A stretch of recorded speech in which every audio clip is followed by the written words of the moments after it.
Welcome back everyone, I'm Setharoth, and today we are continuing our deep dive into the Sacrosanct Vampire Overhaul mod. Today we're going to be covering a topic called Vampire Ranks. Sacrosanct has a aging factor. The longer you stay a vampire in game, the more buffs you can unlock. These buffs can drastically change the overall playstyle of your vampire. You can track your ranks at the Vampire debuff on your main screen. As you can see, I'm on my way to the last rank because I wanted to make sure I could get all 13. Yes, there are 13 ranks, each with its own corresponding buff, although they don't correspond. You can actually pick them in whatever order you want, which is really nice because you can kind of customize how your vampire develops. Anyway, as you can see, I am just over 100 points behind the next rank.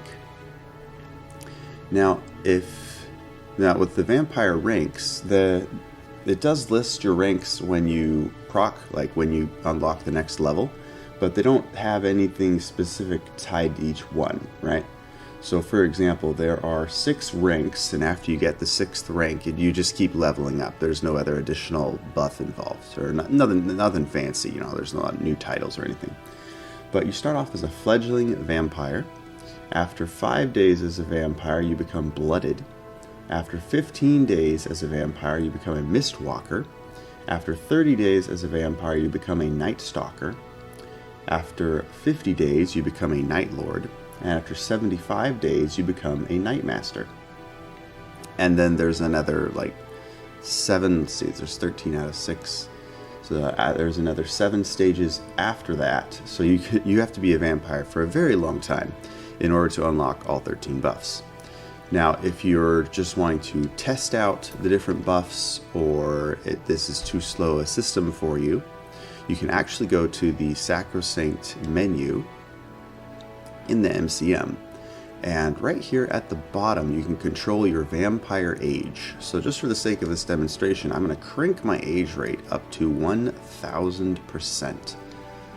That should help me get through that last 100 points of vampire aging relatively quickly.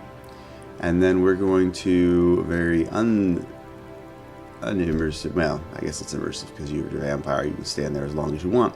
But unentertainingly, we're going to stand there and just wait for the clock to run dry with a 1000% increase in age rate.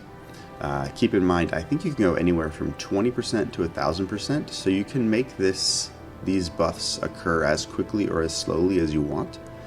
I really do like the fact that they take so long to develop, because it kind of marks the journey is the destination kind of mentality when it comes to developing Sacrosanct. And there's already so many buffs that you can get in game as a vampire. You really don't need to get these at an incredibly high speed. However, I am noticing that even at 1000% rate, we only got an extra like 30 points towards our goal. So I'm going to do a little console magic, and bear with me. Okay, so if you want to use that console command in the future, it is set space timescale space 2 space and then the factor by which you want the clock to run. The default is actually 20, and then you can go. I've been cranked it as high as 4,000 without any difficulty.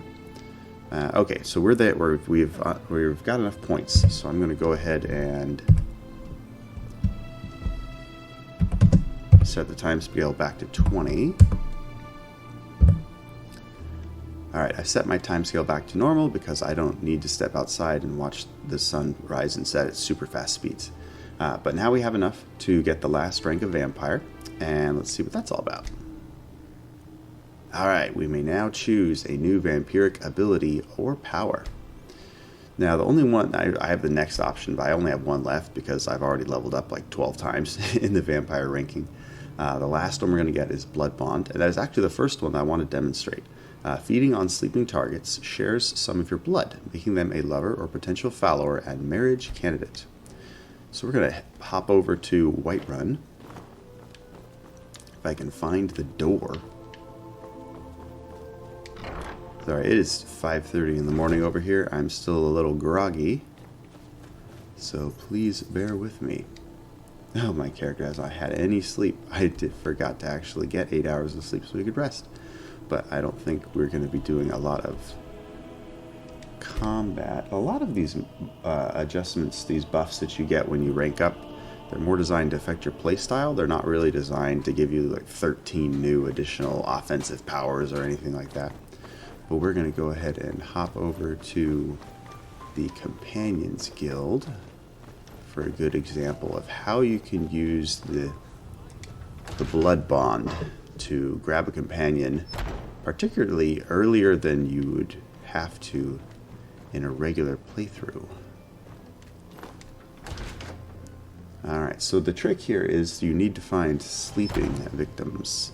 So we're just going to hop over another, let's see, so that would be 6:30 p.m., 7, 8, 9, 10, 11, 12. I have to do a lot more waiting in this demonstration than I usually do. But, to each their own.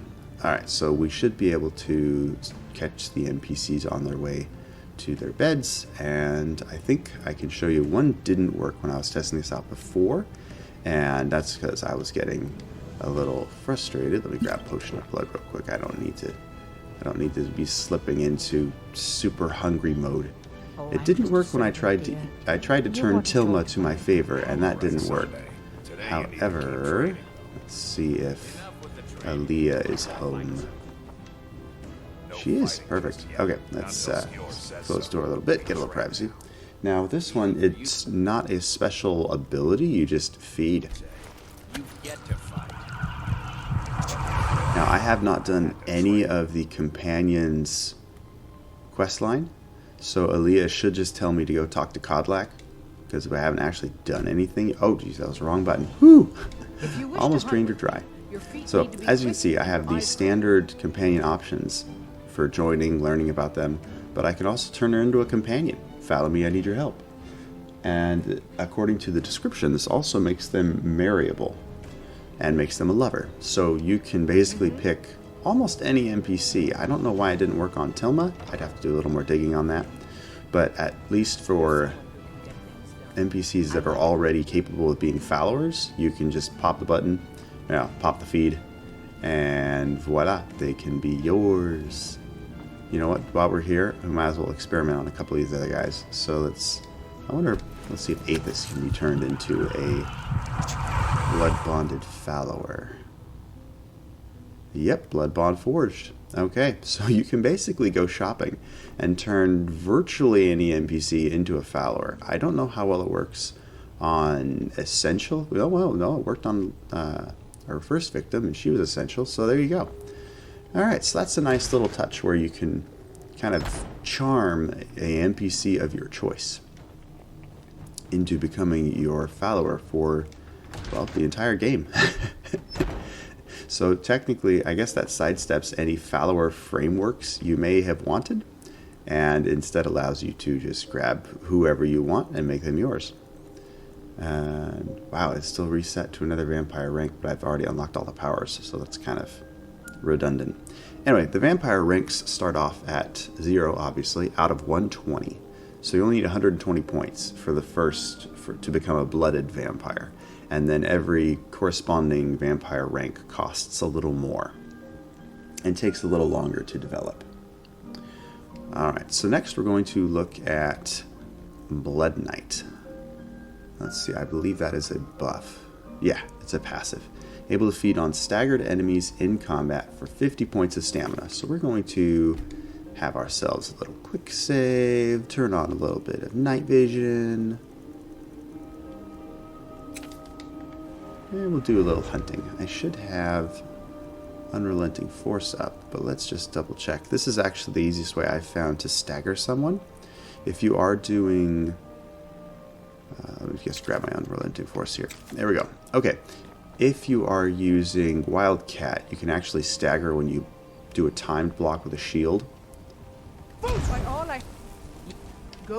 Did that not start combat? That's funny.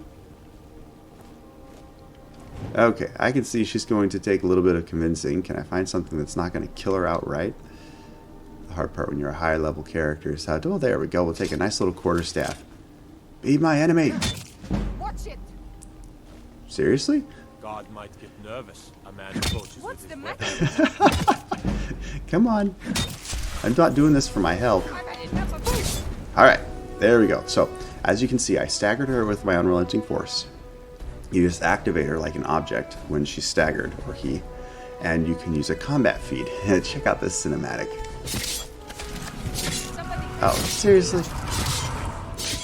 Okay, and I wonder if this is just because I ticked off too many people and it can't. Dang it. Okay, so we're going to have to find a single opponent, because I want to show you what the cinematic actually looks like. It's really cool. Okay, I now have one alone, highly hostile enemy, so this animation should work. There we go. That's the money shot. I love it. Yeah. I'm done with you. You sure are going to go for sneak for a nice long time. There we go. Okay. Alright, anyway. That is one of my favorite rank buffs because it just... Well, A, you can feed in combat, so you no longer have to wait until someone's sleeping, which is fantastic. But what I like the most about it is just the primal side of it, right? You just literally grab the target that you're in a combat with and chow down. I think it's fantastic. Particularly if you're doing a melee-oriented build. It just feels primal to me. It just works for a vampire. Alright, next is called Cauldron of Fire, which I believe is another passive buff. Yeah, so when you're fully sated, when you're fully fed, you have the Blood Cauldron ability, which is an emergency heal, right? It brings up your magicka, your health, your stamina, at the cost of making you thirstier. Cauldron of Fire enhances that, so that while you're in combat for 30 seconds after doing Blood Cauldron, you deal double the attack damage and take half the attack damage. So after you use Blood Cauldron, it means you can use Blood Cauldron offensively, as opposed to just as an emergency heal. So if you're using that fairly often, or that's one of your parachute buttons that you hit when you're dying, that's a really good thing to have. Next is called Dance with the Beast. This is a similar buff to the Cauldron of Fire. Attacks damage dealt is doubled, and attack damage taken is halved while affected by Wassail until combat ends. Now, Wassail is kind of your last-ditch effort to survive as a vampire. When you're at 25% health, Wassail kicks in. It comes with some debuffs, does a little extra damage, but it also passively drains your stats and your health. So it will be, in a different video, I'm going to investigate how to make a Wassail-based build, because at least for a magic casting type character, I've tried to avoid Wassail as much as possible.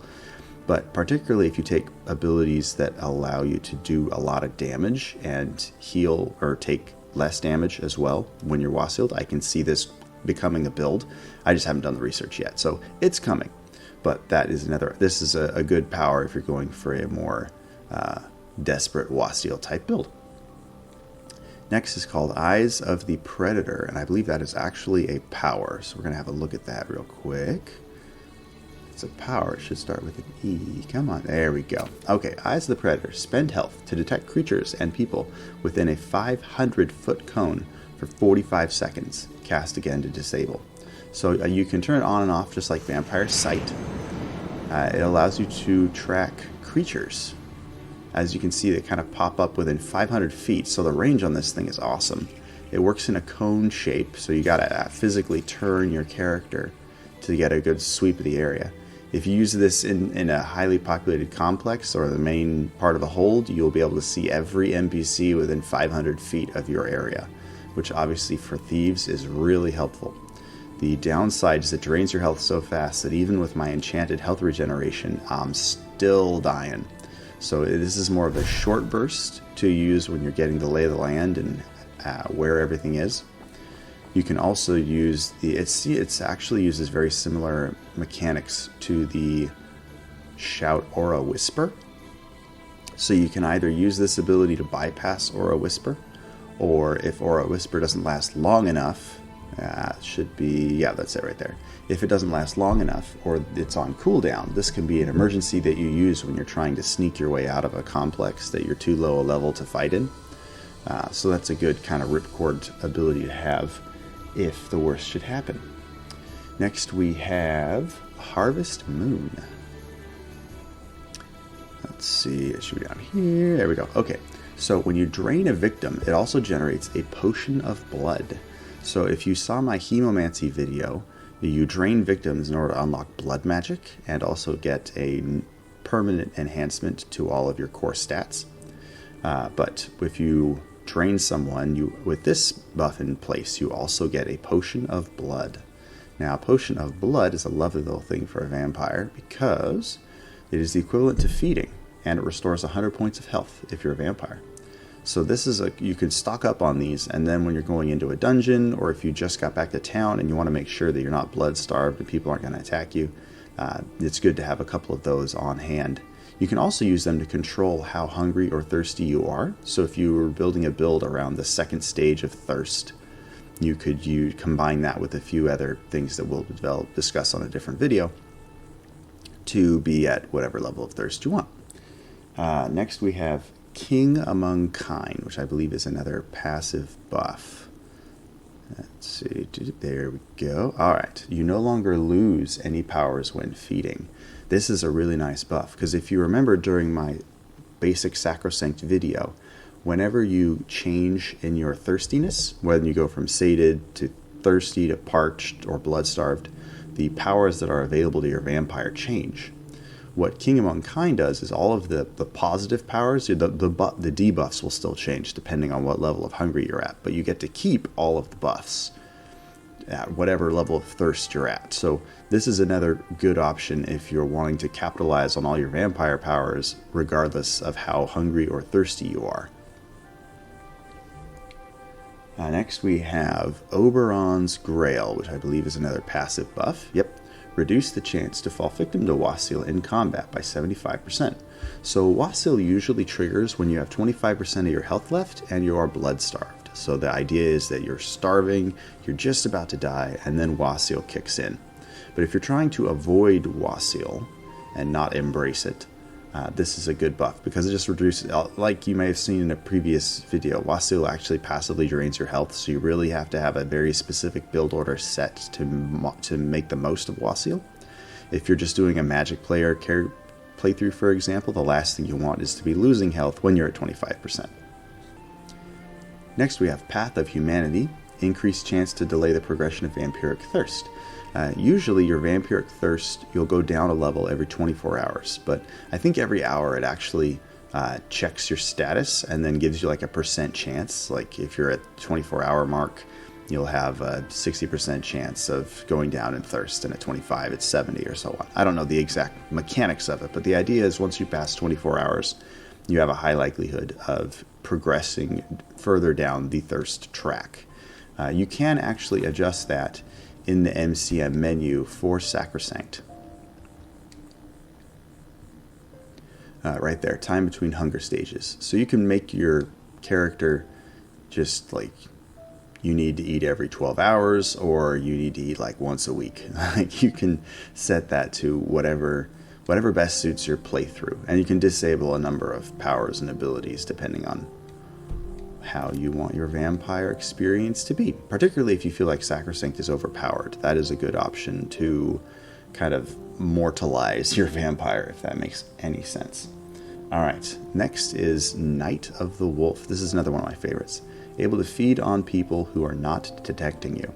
So if you saw my Blue Blood demonstration, you would have noticed that I was, let's see, was that Blue Blood? Yeah. With Blue Bloods, you're feeding on NPCs that are immortal, right? So you can't drain them to death. Just not going to happen. Because they are they are necessary for the plot. Alright, quick save. Let's do a little stealth here. And my stealth is super high right now, so I should be okay to do this in the middle of the day. Sneak feed. Except I have a sneak animation that puts me in front of the bad guy, but as you can see, am I still in combat? I am now in combat. Anyway, so that last part where you are teleported in front of the guy you're trying to feed on, that is not part of the mod. That is a stealth glitch I haven't been able to track down. But as you can see from stealth, I was able to feed, and if you want to see more of that in detail, that's basically the best. It's the fastest way to do the Blue Blood quest line, is to be able to just sneak up behind someone and chow down. If you're going to wait until they are in bed to feed on them while they're sleeping, it is a lot more challenging. Let's see. So we're just about wrapping this up. Where are we at now? Ooh, this is another fun one. Summon to Molag Bal's Court. Alright, so this is a cool one. If feeding it doesn't sound fun to you, if it doesn't excite you to go around and hunt human beings, you can use Summon to Molag's Court. Command the nearest person within 150 feet to come to you for 3 minutes, allowing you to feed. Feeding resets the cooldown. I am a high-level mage, and I think that particular power is tied to illusion, so it probably starts off closer to 2 minutes than 3, but my illusion magic is pretty high, so that's been enhanced. Just a fair warning, it probably won't be 3 minutes when you're just starting out. If you were to get that power at your first vampire rank, that probably would not work out as well as you would hope. However, we should have a couple of peeps standing right over here. Let's see, we need 150 feet. We need enough distance so that no one bothers to notice that people are getting eaten. So we need to be out of eye shot. This might be far enough. Okay, so we're going to use it over here. Alright, Summon to Molag's Court. It's only got a range of 150 feet, so you have to be somewhat close. A mortal obeys your call. And there we go. That is so cool. And then you have the option to feed. So this operates a lot like your vampire seduction, in that you can feed on them without triggering combat or them even remembering the experience coming after you later. Also, it is interesting to note that she will follow me for the next 3 minutes. So technically, I think it literally grabs the nearest NPC. So if you were to target like the Thalmor when they're running around on a patrol, or an Imperial, I guess you'd have to separate them from the rest of their pack. But you get the idea. If you can isolate an NPC, you can use this to make them follow you. And you can lead them into a dungeon or into a trap or whatever sadistic little NPC placement your heart desires. But this is an easy way to feed. Particularly, I have a mod called Civil War Refugees that puts some camps outside of every major hold. And at that point, you can just park yourself out there, give your little Molag Ball summon, and bring in a nice refugee to snack on. So that's another feeding option depending on the flavor of vampire you're trying to build. Alright, we've got 2 left. Vicissitude is coming up. If I can get down this menu, and when you're at end level, you have so many buffs. Alright. Hemomancy spells, other than Bloodseed, do 25% more damage to targets affected by Bloodseed. So it sounds a little redundant, but the long and short of it is that if you hit someone with Bloodseed, any other Hemomancy spells that you're using will do another, was it 50% damage? 25% damage. Yeah, so it basically turns Bloodseed not only into obviously it's already been a combat spell, but you nail them with that, it does its damage over time, and while that is in place, your other Hemomancy spells do damage. Which doesn't sound like much, but there's a Vampire Lord perk that does the same thing. So if you stack them, your blood magic becomes even more potent. You can never say no to making your magic more potent. Alright, last but not least, we have Wicked Wind, which is another just a little hiccup. A little bit of short-term teleportation.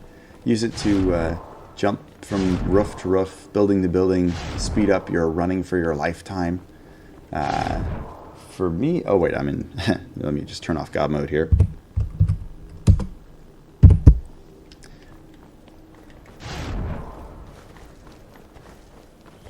Oh wait, is that not? That's not costing me magicka. Okay, so it's just an ability. Doesn't cost magicka. That's cool. So it's a 15-foot dash, and if you're panicking, you can do it 1, 2. Okay, so it works about once every 5 seconds, give or take.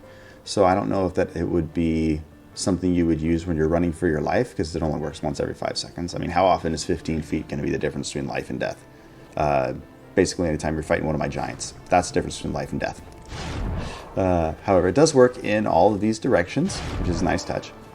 And it gives you a little more mobility as a vampire, which I think is pretty cool. Alright, so that is it for the vampire ranks of Sacrosanct. Let me know in the comments below which of these powers was your favorite. I'm particularly partial to sneak feeding, but the combat feeding animation is really fun too, because it just feels really primal. Oh, okay. Apparently when you summon to Molag's Court, they do take offense. I was not aware of this. This changes things.